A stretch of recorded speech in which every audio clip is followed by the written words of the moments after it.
Salut les visionnaires, bienvenue à l'atelier pour une autre vidéo où je me lance en français dans un bricolage techno. Aujourd'hui, je fabrique un valet vide-poche pour pouvoir, quand je me couche le soir, organiser toutes ces choses-là qui passent la journée dans mes poches, mais aussi recharger mon téléphone, mes écouteurs et ma nouvelle montre. Je vais vous en parler plus en détail en cours de route, mais la vidéo d'aujourd'hui est produite en collaboration avec le fabricant de montres intelligentes Cospet, qui m'a offert de tester un de leurs derniers modèles qui vient tout juste de sortir sur le marché, la Tank T3 Ultra. C'est une montre qui peut être assez surprenante, vous allez voir, mais assez discutée, c'est l'heure de se mettre au travail.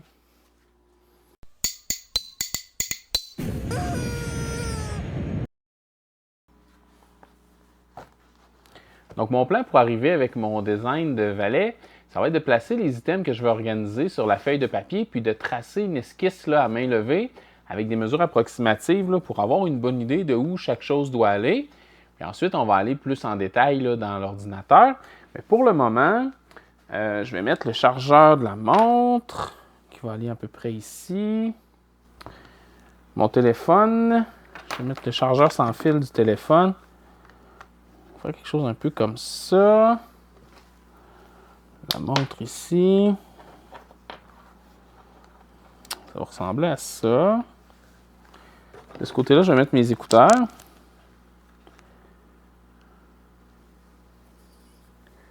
Donc, je vais venir là, tranquillement imaginer un panneau comme ça avec, disons, une petite bosse pour attraper les écouteurs. Comme ça. Ensuite, on aurait la section téléphone ici, qui prendrait environ cette largeur-là. Peut-être ici la partie pour la montre.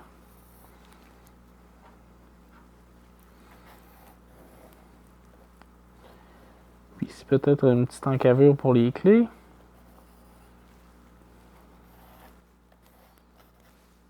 Et là, dans la partie horizontale de mon valet, je voudrais déposer mon portefeuille.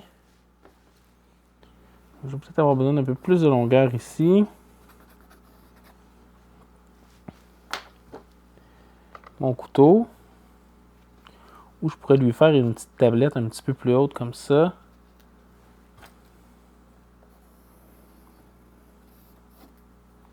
Donc ici, il y a une petite tablette pour le couteau. Un multi-outil, c'est pas vraiment un couteau, c'est plus un outil multifonction.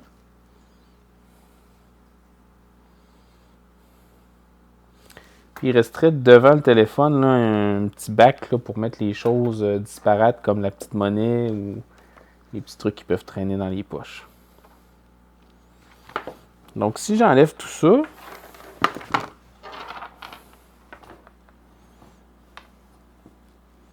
on peut avoir une bonne idée là, de ce à quoi le valet pourrait ressembler. Ce sera un panneau comme ça qui va être vertical. Puis il va y avoir un panneau horizontal, une base, dans lequel il va y avoir là, des petites encavures ou des évidages pour déposer différents objets.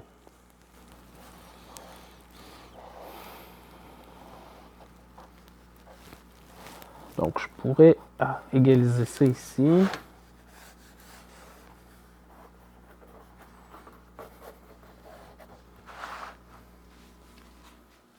Donc je vais pouvoir me prendre des mesures là, approximatives.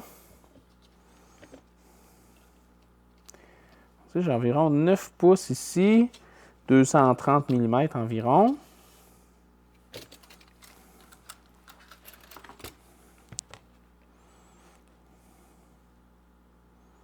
Ici pour la partie téléphone.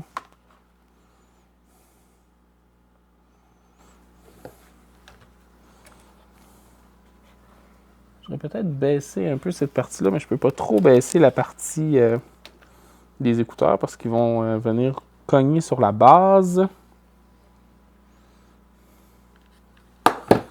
Par contre, ce que je pourrais faire, ce serait de venir faire une espèce de...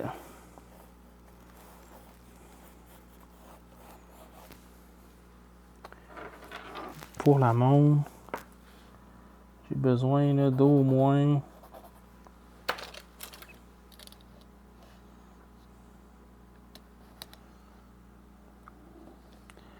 peu près 2 pouces et quart. Environ 60 cm. Donc ici, on aurait 2 pouces et quart. Ici, pour le portefeuille, le couteau,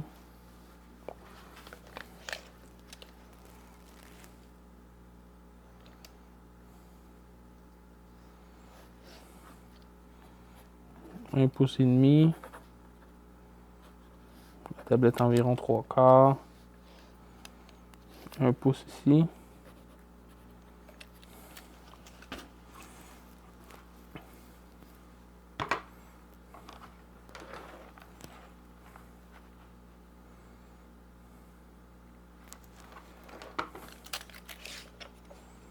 Ici, environ 6 pouces. Ou 150 mm environ.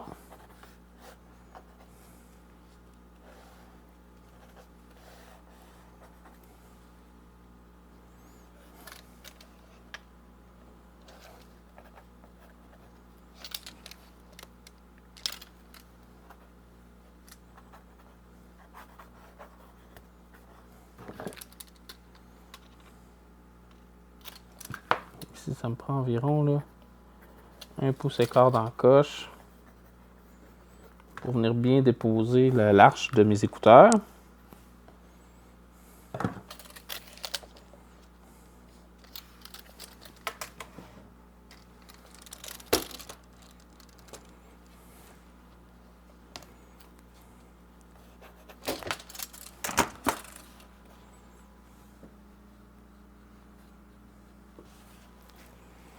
Je pense que comme ça, on est bien.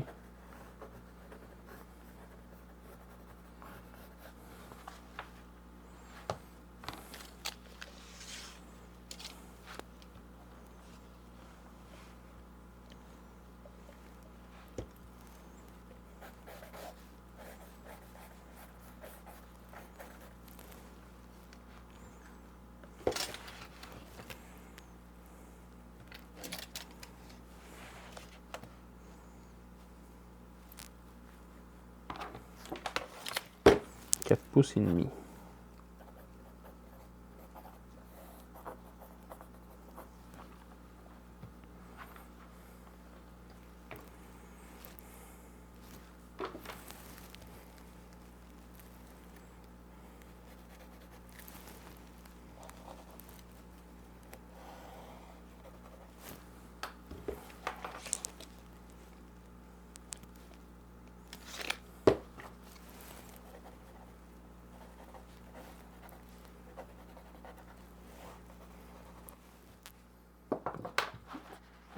Donc maintenant là, que j'ai un croquis très sommaire et on va se le dire, là, très amateur, je vais partir avec ça là, comme base, puis on va se transférer dans l'ordinateur. On va pouvoir faire là, un vrai beau dessin de la forme de notre planche.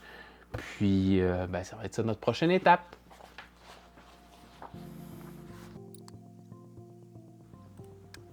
Une fois dans Nanocat, j'ouvre un nouveau fichier. Puis là, je commence à rapporter avec l'outil ligne les mesures que j'ai prises sur mon croquis. Je ne me complique pas la tête, là, je trace des lignes qui sont reliées ensemble.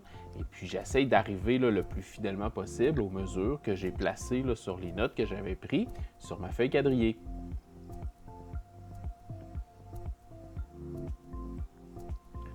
Je fais quelques expériences là, en plaçant des rayons à certains endroits pour essayer de faire un look un peu différent.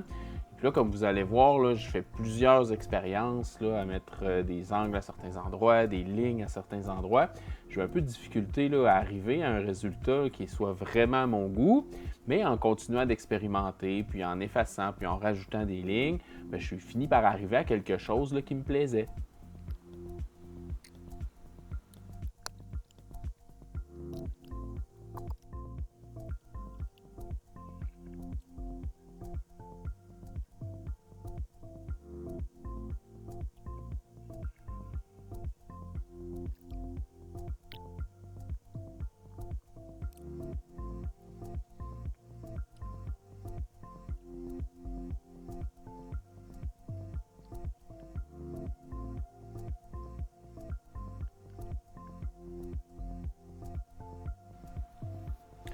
fois que la partie du panneau est à mon goût, je me lance là, quelques lignes de construction qu'on voit ici en bleu turquoise pour aligner les géométries de la base de mon vide-poche. Donc, je me trace un rectangle là, de la taille de mon vide-poche, puis je place les endroits où je vais vouloir faire des évidages là, pour placer des objets. Donc, ces lignes de construction-là m'ont beaucoup aidé à aligner les choses pour être sûr que tout soit un en face de l'autre.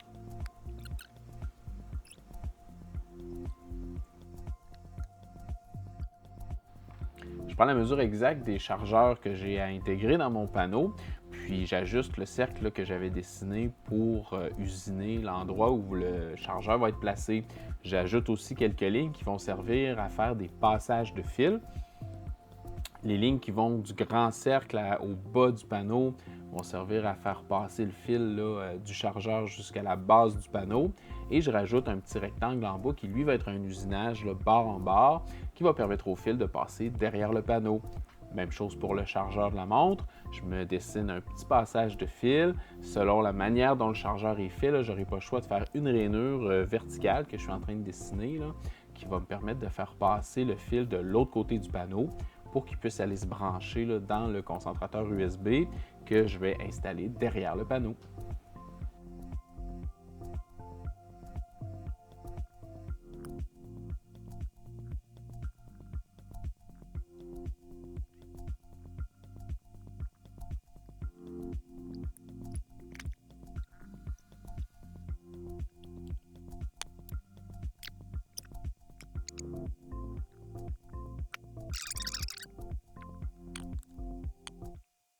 Donc maintenant que mes contours sont à mon goût dans NanoCAD, je vais passer à Easel, la plateforme web de Inventables, pour programmer mes parcours d'usinage.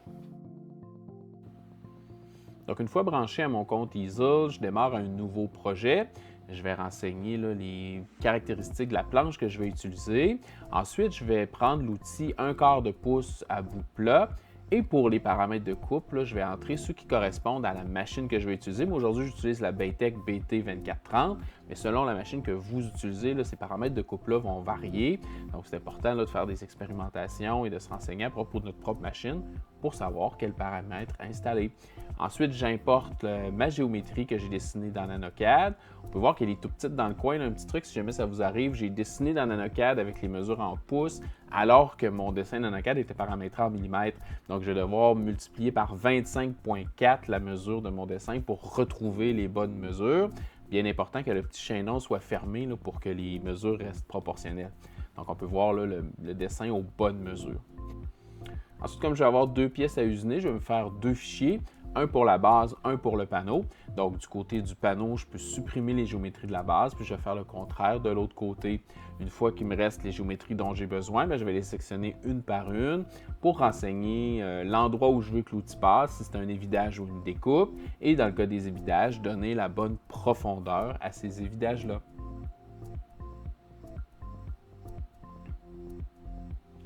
Donc pour le chargeur de téléphone, c'est l'épaisseur du chargeur qui va déterminer la profondeur de l'évidage.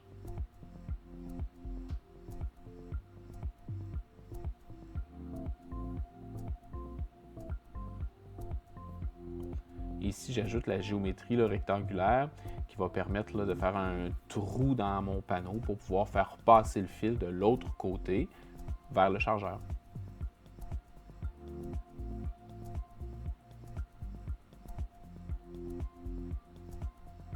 Du côté du chargeur de la montre, maintenant, l'évidage n'aura pas exactement la même profondeur, mais c'est vraiment là, la géométrie du chargeur en tant que tel qui va décider de la manière que je veux évider sa position dans le panneau. Et on a la petite rainure verticale dont je vous parlais là, qui va permettre au fil de passer de l'autre côté. Quand tout est à mon goût, je vais dans le menu projet pour télécharger le G-code et ça va me donner un fichier NC qui va pouvoir être lu là, par ma CNC plus tard. Easel nous permet de faire une simulation des parcours d'outils. Donc, on peut voir là, de quoi va avoir l'air le parcours de notre outil pendant la découpe.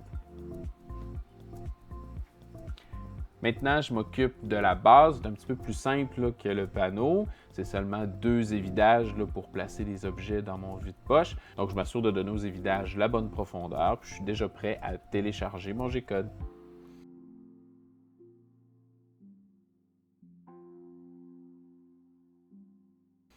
Les 2 fichiers que j'ai téléchargés, je vais les copier sur une clé USB. Puis cette clé USB-là, je vais l'amener à ma CNC pour pouvoir faire les découpes.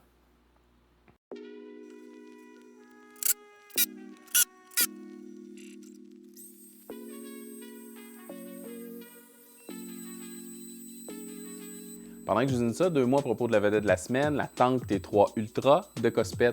Quand Cospet m'ont contacté au départ, je n'étais pas certain que ce serait pertinent pour vous d'entendre parler d'une montre, mais après je me suis renseigné sur l'animal en question, puis j'ai découvert que c'était une montre intelligente parfaite pour les rats d'atelier comme nous. D'abord, il m'a fait découvrir un segment du marché des montres intelligentes que je ne connaissais pas beaucoup, celui des montres robustes, qu'ils appellent rugged en anglais. Cette montre-là est passée par toutes sortes de tests pour obtenir la certification MIL STD 810H. On ne se prendra pas les pieds dans les détails techniques, mais ça veut dire que eau, poussière, produits chimiques, haute température, basse température, choc, vibration, pression, cette montre-là est prête à prendre tout ce qu'on va lui faire subir, ce qui peut être super pratique dans un environnement des fois un peu chaotique comme celui de nos ateliers. Et à l'intérieur, on va trouver toutes les belles choses qu'on est habitué de trouver dans nos montres intelligentes, les pas, la fréquence cardiaque, le suivi du sommeil, suivi de l'activité physique, un GPS à 2 bandes, les notifications, contrôle de la musique, tout ça. L'écran est superbe, c'est un écran AMOLED avec une très belle résolution. Franchement, avant d'utiliser cette montre-là, j'étais sur une Samsung Galaxy Watch, puis j'ai vraiment noté aucune baisse de qualité ou de spécification, ni de plaisir d'utilisation. En plus, la T3 offre 2 choses avec lesquelles les Galaxy Watch et Apple Watch de ce monde ne peuvent pas compétitionner. Sa batterie dure une dizaine de jours et elle se vend à peine au-dessus de la barre des 150 $ canadiens. C'est vraiment une aubaine pour tout ce qu'elle propose. Tout ça mis ensemble en font une pièce d'équipement super intéressante. Donc, si j'ai piqué votre curiosité, je vais vous mettre un lien en description vers tous les détails. Merci Cospet!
Ouais, bien, ça va être super pratique de pouvoir organiser tout ce qui traîne dans mes poches en plus de mes écouteurs. Un projet comme celui-là se réalise super bien à la CNC comme on a vu aujourd'hui, mais quelqu'un d'habile peut facilement s'en fabriquer un avec des outils plus traditionnels. J'espère qu'il va vous avoir inspiré à vous en fabriquer un. Si jamais c'est le cas, envoyez-moi des photos au marc@bisounerie.com. Je serais vraiment curieux de voir ce à quoi vous êtes arrivé.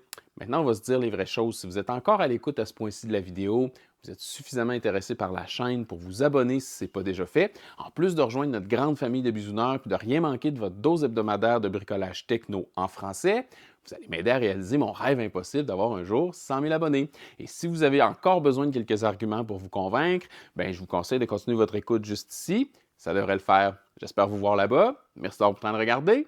À bientôt!